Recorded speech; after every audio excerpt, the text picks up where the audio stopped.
ഈശംശിയായിരിക്കെ സ്തുതിയായിരിക്കട്ടെ. യേശു നമ്മളെല്ലാവരെയും സമൃദ്ധമായി അനുഗ്രഹിക്കട്ടെ. നമുക്ക് പഴയ നിയമത്തിലെ യെശയ്യായുടെ പുസ്തകത്തിലെ 48 അധ്യായത്തിലെ 6 വചനം വായിക്കാം.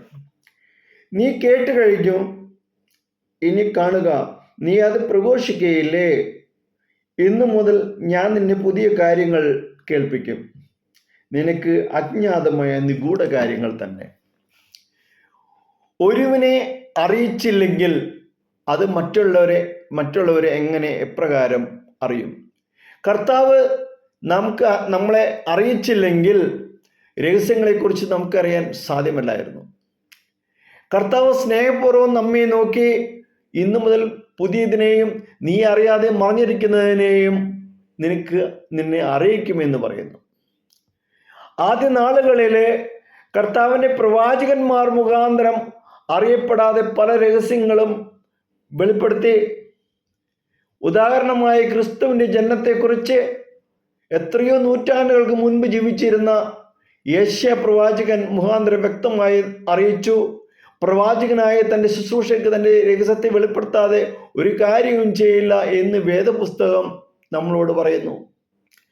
മുൻപ് പ്രവാചകന്മാർ മുഖാന്തരം രഹസ്യങ്ങളെ അറിയിച്ചവൻ ഈ അന്ത്യകാലഘട്ടത്തിൽ ക്രിസ്തു മുഖാന്തരം നമുക്ക് രഹസ്യങ്ങളെ വെളിപ്പെടുത്തുവാനായിട്ട് ആഗ്രഹിക്കുന്നു. കർത്താവ് നമുക്ക് നമ്മുടെ ഭാവിയെ വെളിപ്പെടുത്തുവാൻ എപ്പോഴും ആകാംക്ഷയുള്ളവനായിരിക്കുന്നു എന്നുള്ള സത്യം നമ്മൾ തിരിച്ചറിയണം. പ്രിയമുള്ളവരെ, ദൈവഹിതത്തെ അറിഞ്ഞുകൊള്ളുവിൻ. ഭാവിയിൽ നിങ്ങളുടെ കുടുംബത്തെ നടത്തുവാൻ വേണ്ട ആലോചനകളെ കർത്താവിനോട് ചോദിക്കുവിൻ. എന്നെ വിളിച്ചപേക്ഷിക്കുക, ഞാൻ നിനക്ക് ഉത്തരമരുളും. നീ അറിയാത്തതും മഹത്വമായ അഗോചരമായ കാര്യങ്ങളെ ഞാൻ നിന്നെ അറിയിക്കും എന്ന് കർത്താവ് പറയുന്നു. വചനത്തിൽ കൂടെ പറഞ്ഞതാണ്. രാത്രിയിൽ കിടക്കാൻ പോകുമ്പോൾ ഈ വാഗ്ദാനങ്ങളെ മുറുകെ പിടിച്ചുകൊണ്ട് കർത്താവായ ദൈവമേ, ഞാൻ അറിയാത്തതും മഹത്വപരമായ കാര്യങ്ങളെ അറിയിക്കുമെന്ന് പറഞ്ഞിട്ടുണ്ടല്ലോ. സ്വപ്നത്തിലൂടെ ആ രഹസ്യങ്ങളെ എനിക്ക് വെളിപ്പെടുത്തി തരണമേ.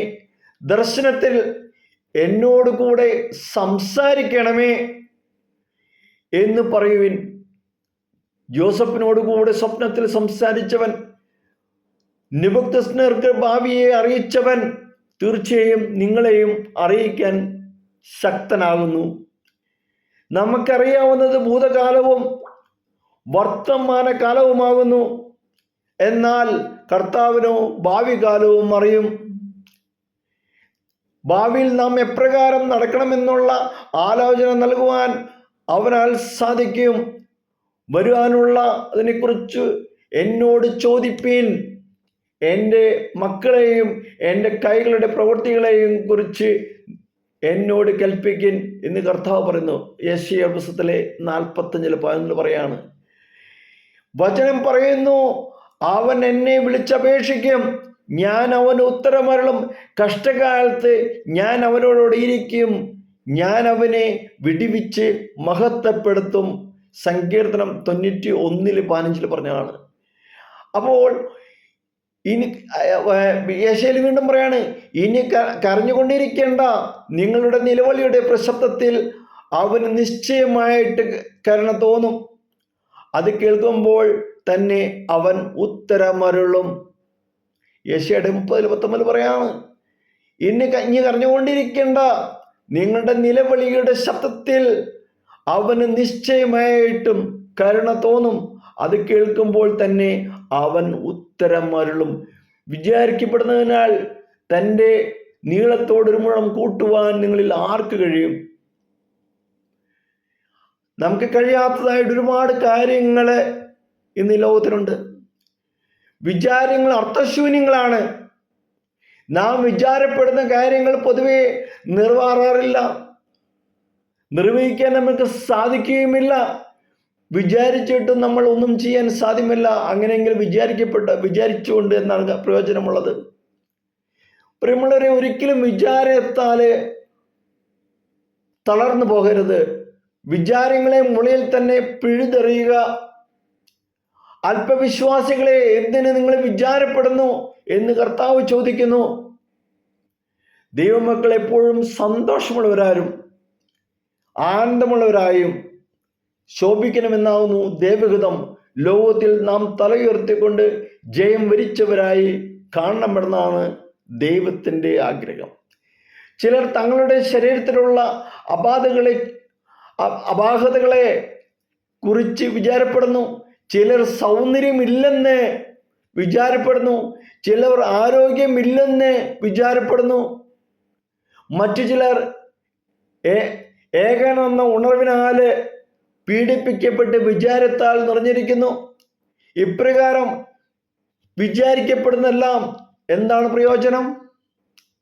വിചാരിക്കപ്പെടുന്നതിനാൽ തൻ്റെ ശരീരത്തിനോട് ഒരു മുഴം കൂട്ടുവാൻ ആർക്ക് സാധിക്കും എന്ന് കർത്താവ് ചോദിക്കുന്നു. നിങ്ങളുടെ ശരീരത്തിനോ എൻ്റെ ശരീരത്തിനോ ഒരു മുഴം കൂട്ടാനോ നമുക്ക് ആർക്കും തന്നെ സാധിക്കത്തില്ല. ലോകത്തിലുള്ള വിജ്ഞാനികളിൽ ഭൂരിപക്ഷം പേരും ശരീരത്തിലെ അവനവൻ്റെ ശരീരത്തിലെ കുറവുള്ളവരായിരുന്നു. നമുക്കറിയാൻ സാധിക്കും, വിജ്ഞാനിയായ തോമസ് ആൽവാ എഡിസൺ, ചക്രവർത്തിയായ ജൂലിയസ് സീസർ, അമേരിക്കൻ പ്രസിഡന്റായ റൂസ്വെൽറ്റ് തുടങ്ങിയവരെല്ലാം ശരീരത്തിൽ കുറവുകളുള്ളവരായിരുന്നു. ഫ്രാൻസിനെ ചലിപ്പിച്ച ചക്രവർത്തിയായ നെപ്പോളിയൻ ബോണപ്പാർട്ടിന് അപസ്മാര രോഗം ഉണ്ടായിരുന്നു. എങ്കിലും അദ്ദേഹം ആ അപാകതയെ നിസ്സാരമാക്കി അതിനെക്കുറിച്ച് വിചാരപ്പെടാതെ തളർന്നു പോകാതെ വൻ കാര്യങ്ങൾ ചെയ്തു. അത് ചരിത്രമാണ്. ദൈവമക്കളായി നമുക്ക് പ്രശംസിക്കുന്നതിന് പകരം 1000 കാര്യങ്ങളുണ്ട്. കർത്താവ് നമ്മോട് കൂടി ആയിരിക്കുന്നത് തന്നെ എത്ര വലിയ സന്തോഷമേറിയ കാര്യമാണ്. ദൈവമക്കളുടെ കൂട്ടായ്മ എത്ര മഹത്വമാണ്. അതുകൊണ്ടാണ് പറയണേ, ദൈവമക്കളെ, നിങ്ങളുടെ ശരീരത്തിൻ്റെ അല്ലെങ്കിൽ ജീവിതത്തിൽ കുറവുകൾ ഉണ്ടെങ്കിലും നിങ്ങൾ ഒരിക്കലും ഏകനായിരിക്കുകയില്ല.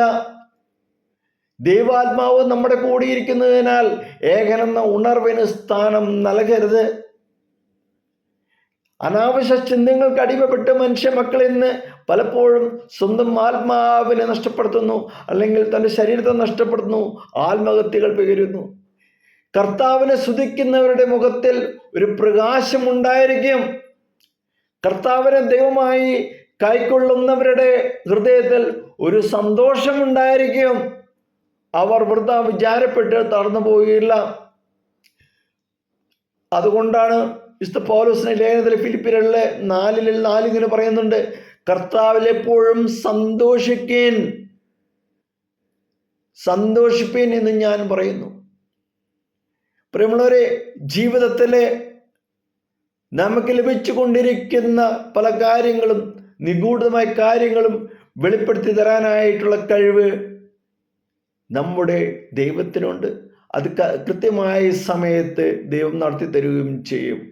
അപ്പോൾ ആ സമയത്തിൻ്റെ പൂർത്തീകരണത്തിനായിട്ട് നമുക്ക് നമ്മളെ തന്നെ വിട്ടുകൊടുക്കാം.